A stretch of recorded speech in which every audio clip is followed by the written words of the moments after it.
L'histoire de l'idolâtrie, difficile à expliquer toujours. C'est plus facile à peindre, vous voyez. C'est pour ça que je le peins. Mais c'est un peu tout le travail que j'ai fait autour du monde, où pendant 30 ans, je suis allé chercher des techniques et travailler avec des techniques sur le continent africain, en Asie du Sud-Est, en Amérique latine, tout ça. J'ai recherché le même émerveillement que j'ai eu sur le monde à ce moment-là. Et en fait, aujourd'hui, cet émerveillement, c'est un peu comme des vestiges, comme des ruines. Et j'ai l'impression que ça représente un peu le monde d'aujourd'hui, finalement.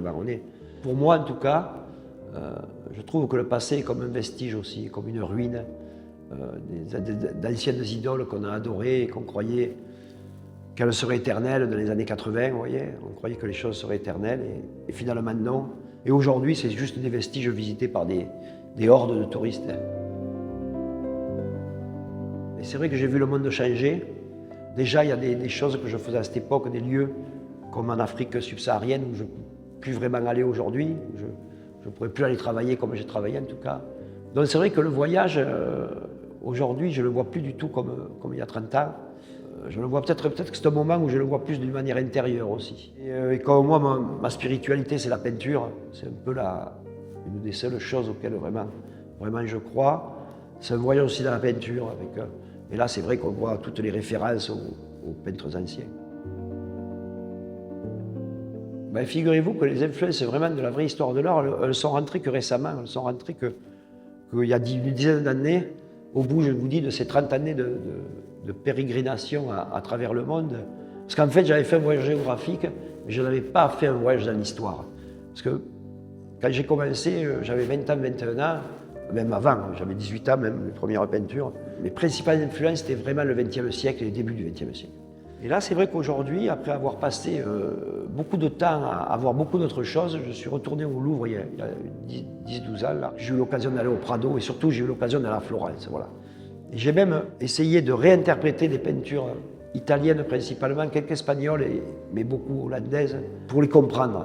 Et en fait, tout ce travail des années 2000, à partir de 2015, en fait, il se retrouve là. Il se remélange avec mes expériences d'ailleurs.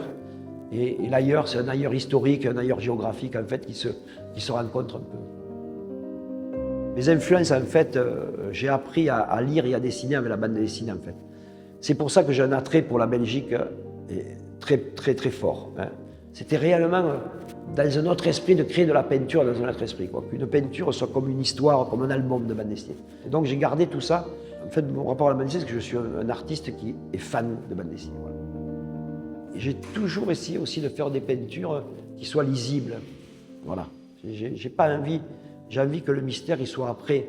Que le mystère il soit pas qu'on rentre dans la galerie, qu'on comprenne rien et que je viens d'un milieu très, très modeste et je me réfère toujours à mes parents, je me dis toujours est-ce qu'ils regarderaient quelque chose dans cette exposition ou est-ce qu'ils ne comprendraient pas?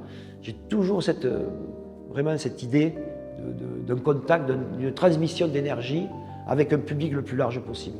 Moi j'essaie d'en créer une nouvelle qui est vraiment une créolisation du graphisme, de l'illustration, de la peinture ancienne, de l'art moderne.